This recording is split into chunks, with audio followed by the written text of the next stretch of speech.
Being in a relationship with a narcissist is like being caught in a storm without a compass.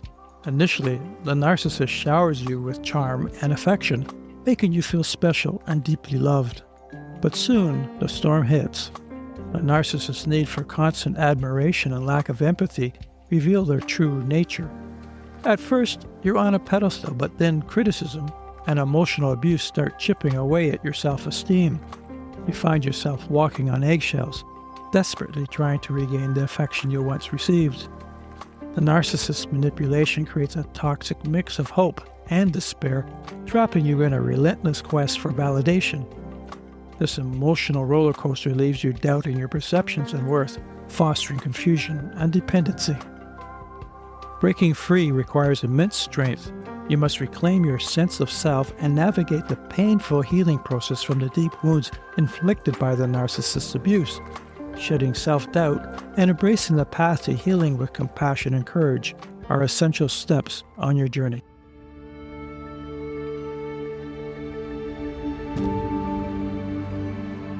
The name, if we're talking from a clinical perspective, the name narcissistic personality disorder is really not a great name. And they're not a lot of things that all psychotherapists will agree on. We don't love the name. It's a fairly stigmatizing name, and it doesn't really get to the root of what we're talking about. In this heartfelt episode, we explore the complexities of narcissistic personality disorder and emphasizing its roots in childhood trauma and the profound impact of shame. With compassion and deep insight, we discuss strategies for healing, setting boundaries, and understanding the delicate balance between our emotional and spiritual selves. Join us for a meaningful conversation on navigating the journey to self-acceptance and recovery. I'm John Moore, your host, and you're listening to the Urban Grief Shamans. And what is the experience of being rejected? And if we look at even the sort of social media narcissist, which gets me up on my soapbox there, think about someone who's constantly engaging in this way of relating to other people. And how much rejection would they experience when people don't want to put up with that, right? And then the rejection, and they can't feel the grief because they can't tolerate it, right? Because it activates this deep shame. And so it compounds the problem. There's the constant grief of rejection, and then never being able to actually sit with the grief and process the grief because it's too much. We welcome back Alex Sullivan, an experienced therapist and shamanic practitioner. Alex sheds light on the complexities of narcissistic personality disorder and shares shamanic strategies for healing, setting boundaries, and balancing our emotional and spiritual lives. This episode is a prelude to our conversation with Chris Wasko, so make sure you don't miss episode 14. We have a collection of symptoms, and we give that a name, and we call that a disorder, but we don't really know where any of it comes from. But I think most people would agree that what we call narcissistic personality disorder, at least in part, comes from adverse child experiences. And from that perspective, we could call it a trauma disorder. And I certainly do when I'm working with it, that this is a response to an environment in which a child cannot develop in a health way in terms of regulating their emotions and relating to other people. Mm-hmm. But it's not just one symptom, is it? Correct. So there are clinically, there are 9 symptoms, and you have to have 5 of them. And so what I see on social media is the way the word narcissism is thrown around the internet. People are trying to use self-centeredness and narcissism and clinical narcissism, and I think this person is a jerk, all interchangeably, and those things are not interchangeable. So from my perspective as a therapist, I'm talking about a clinical diagnosis. And when we talk about a clinical diagnosis, we're talking about something that we're trying to treat. So self-centeredness is what most people will look at and say, narcissist, right? But there's more to it than that. And one of the things that is pervasive and that is very hard to see from the outside is a deep sense of shame and a really very shallow, fragile sense of self. And not knowing who you are and having a really deep sense that who you are, to the extent you know, is not okay and would not be accepted. And so from that, all of us develop ways of going through the world that make us feel like we have the best chance of being accepted and validated and nurtured. And when we think from a biological perspective, and if we're talking about shamanism as the oldest spiritual tradition in the world, this very much applies to shamanism. What would happen to our ancestors if they weren't accepted by their community? They would die, because we need communities to survive. Maybe less so now, because things we think of as community aren't actually humans helping humans. When I go to the grocery store, is that community? I don't know. I don't have to interact with anybody, but I didn't hunt or farm that food. I didn't put it in the package. We've been separated from community in the way we survive. If we think about the necessity of acceptance in the community, that was an absolute survival imperative. And so it's biologically programmed into us to seek that acceptance, to bond with others. That's in our biology. And us humans, we think we're more thinking beings than we are. We're really not thinking beings. We're feeling beings, and we happen to have thoughts about it. So those deep emotions we have a biological reason for being there. And shame is one of those. When we feel shame, it lets us know not to do that thing we're about to do, because we won't be accepted by the community. We'll be cast out and we'll die. So if I'm, as a kid, if I break a window and I get yelled at for it, I feel shame. Then when I'm about to do something again that might break the window, that little bit of shame that comes forward prevents me from doing that and helps me have a better relationship with my community. That's adaptive shame. Maladaptive shame, where we feel shame that's out of proportion to the situation, or when we feel shame in situations where it's really not appropriate at all. For example, honey, you forgot to get milk today. That's not a situation to feel shame, right? You either go get milk or you say, I'll get it tomorrow. But feeling a deep sense of shame about that is not helpful or productive. All of that is to say that we all engage in behaviors that, and Freud would say defenses. I'm not so much a Freudian, but he did have some good things to say there. We engage in these things that help us survive. And so the set of things we look at when we say this is narcissism, it's not looking in the mirror and saying you're so great. It's outsized efforts to build yourself up so that you don't feel that intense maladaptive shame. And that can involve things like putting other people down. It can involve things like going to great lengths to get other people to praise you however you can, because it's the only thing that can keep that shame away. So when I say that narcissistic personality disorder is a trauma disorder, there's this outsized shame that comes from adverse experience. And it's these extreme efforts to do anything possible to cover that up. What about ancestral lineage? Yes, we can look at epigenetics, right? That's certainly not my area of expertise, but we can look at all kinds of ways. Epigenetics, intergenerational trauma that comes from oppression, all of these ways that these things are passed down from generation to generation. There's much more research than there used to be about the impact of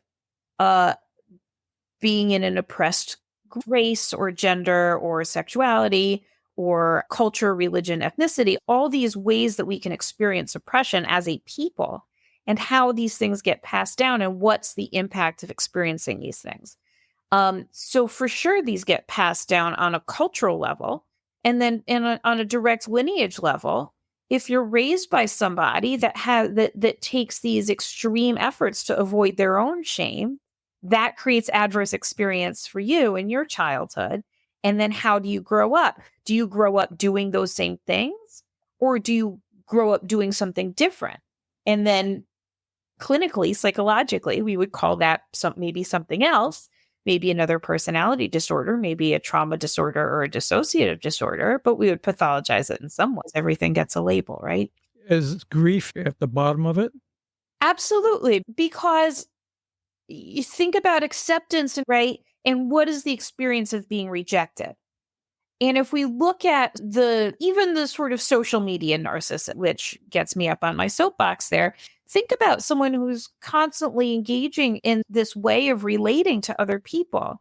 And how much rejection would they experience when people don't want to put up with that, right? And then the rejection, and they can't feel the grief because they can't tolerate it, right? Because it activates this deep shame.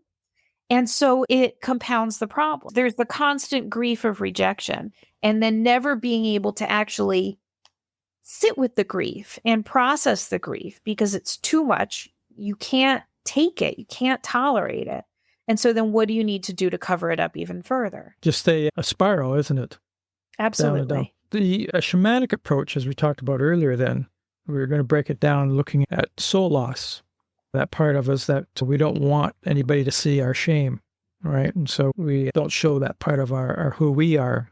So the fragment that contains the idea of the shame is banished, not to be seen or heard from again. And so that's like giving up a bit of our life essence when we banish our own part of ourselves. Very much. And to have parts of yourself that you hate so much that you shove them away that way.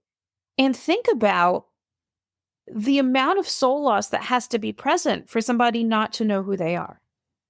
It would be a lot. And people will talk this way.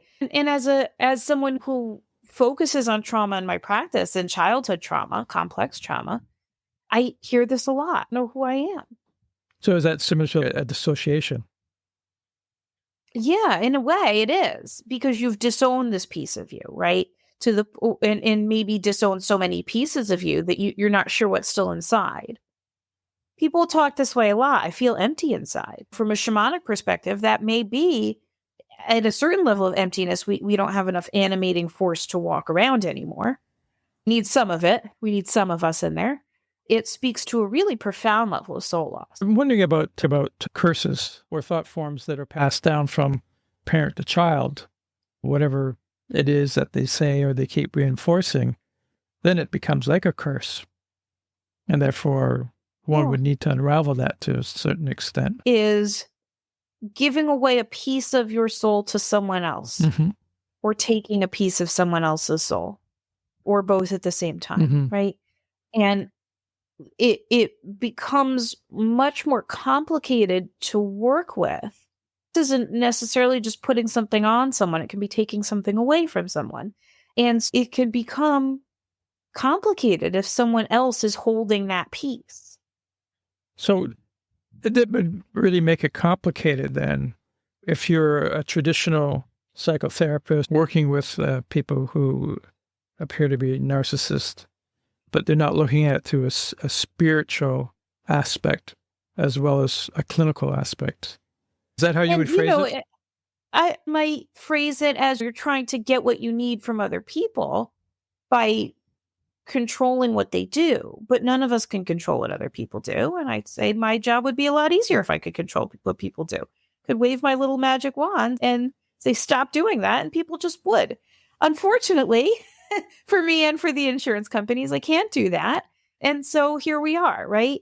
And I do have a princess wand on my desk if I want to really hammer it home, but we can only control ourselves. So at some point we have to find in ourselves what it is that we're seeking. It doesn't mean we can't have relationships, but if we don't do the work that we need to do in order to maintain healthy relationships, we're going to keep compounding the rejection. And so that's the work that needs to be done. If you're happy the way you are, you tend not to find your way into my office. A client that wants to talk from a spiritual perspective, a therapy client, I absolutely honor that, and I'm happy to do that. But if I have someone who doesn't, then I honor that too. This is one of those many paths up the mountain kind of situations. And I've certainly seen what seems to be a spontaneous soul return as we go through the work. I worked with folks who were mandated to treatment by the legal system. And I primarily did work with folks with substance use disorders because I like doing addiction work. But I also get along really well with people who are pretty violent. And so I got a lot of those folks diverted to me in the agency because we get along. Can't really explain it. I certainly have had folks come to me that way after being harmful to someone else, and not necessarily violence, things like identity theft or check fraud or larcenies. I certainly have had folks say, gosh, this really isn't working for me. And we talk about this in the field, that folks with narcissistic personality disorder are a little bit less likely to find their way to treatment, because you're right, they really don't think anything's wrong. And they tend to find themselves in treatment some other way, whether it's couples therapy or family therapy, somebody else saying you really need to get some help, some kind of ultimatum from someone. So what I see more are folks with what we would say narcissistic traits, not meeting full criteria for the disorder, or folks that have narcissistic personality disorder and something else. And they're coming to me for the and something else. And I think that's most people's experience. And there's certainly, and I know people that really specialize in this area. There's someone local to me who specializes in daughters of narcissists. I think there's not a lot of talk about women specifically who have narcissistic traits. And I think that you can have experienced horrific things when someone wasn't a narcissist. Someone can just be horrifically abusive, and they may, again, we say narcissistic traits. It doesn't mean self-centered, that it's not narcissists staring in the water, which of course is the legend. I'm just wondering about unattended grief. Weller always says that often all the aberrant behaviors will start to pop up when people have just keep bearing their grief and become anesthetized to that and that pain that they're carrying, and then addictions pop up. And also I was wondering just the maladaptive behaviors, in the sense that you owe me, that you're the cause of my pain. And is that it's like early seeds, or would that have already been with that individual? The egg before the chicken? What comes first? I mean, it's hard to say. I think that grief seems to be the thing people are least willing to feel. Yeah. Present company accepted, maybe, but it sucks, right? No one wants to sit with that. And I think people don't want to even name it as grief. And we have a whole lot of feeling words, hundreds in the English language of words for emotion. I think there's a case to be made for looking at grief as an umbrella term and not a specific term. That's a good point. What would you say for somebody who's discovering that there's a narcissist or amongst their midst in the family, or their husband or their significant other? What to do about it? I know it's very therapist of me to say seek out therapy, but I really do believe that if you haven't, I've experienced, if you haven't set boundaries with someone in the beginning, or if the boundaries you've set are not working, it is much harder to change course, because you're going to get a big reaction, much bigger than if you set them early. You're going to get a bigger reaction from them, and you're learning to walk again, right? You're a toddler now learning to do this. And it's really to have somebody to coach you and to support you and to validate you. And to the extent that there's gaslighting happening, to have just somebody else there to say, no, it doesn't sound right. And in a family where there's this set of communications styles going on, and in relationship styles, it's extremely unlikely that there's only one person who has some kind of issue. There's a tendency for people with narcissistic personality disorder and people with borderline personality disorder to come together because it fits somebody who is only willing to get their own needs met, and someone who has this tendency to constantly do for other people. That sounds like a fit, doesn't it? It's not a healthy one for either person, but in the beginning at least, can work. Well, work is not the word. You can stick. And so it really is a skill issue to learn how to just saying no to somebody. It really is not as easy as it sounds. Did 6 sessions today, talked about this probably 3 times. Just how to say no, because it's hard. It's hard. And having somebody who's impartial but is also in your corner sounds like a paradox, but doesn't have to be. That can be really helpful. I also think that energetic boundaries are not talked about enough. And this goes more into shamanism territory, although I would talk about it in a different way therapeutically. I would call it energetic boundaries. But just being able to be centered in your own space and not be intruded upon by other people's energy. And I think there's a lot of us, particularly, and John, you and I are both in healthcare, particularly in healthcare, that don't have good energetic boundaries. We like to help other people. We want to help, and we get bombarded. We get all these intrusions from other people. And so learning to discern what's yours and what's not yours, learning to filter out what doesn't belong to you, all that very basic kind of protective stuff can be very helpful. And for you and I, we would do that with the support of our helping spirits. And I've seen them that have been very helpful for me as one of those people that always have good energetic boundaries. Particularly as I'm sitting with, among other things, grief all day. It's just good to be able to separate what's yours and what's not yours. It takes a little bit of a sense of self to be able to do that. And again, that's what do we do first, therapy or shamanic healing? I think it depends on the person. Thank you for joining us for this episode. We hope you found Alex Solomon's perspectives on narcissistic personality disorder and shamanic healing helpful. Remember to tune in to our next episode with Chris Wasko. Until next time, take care and continue your journey towards healing and self-discovery.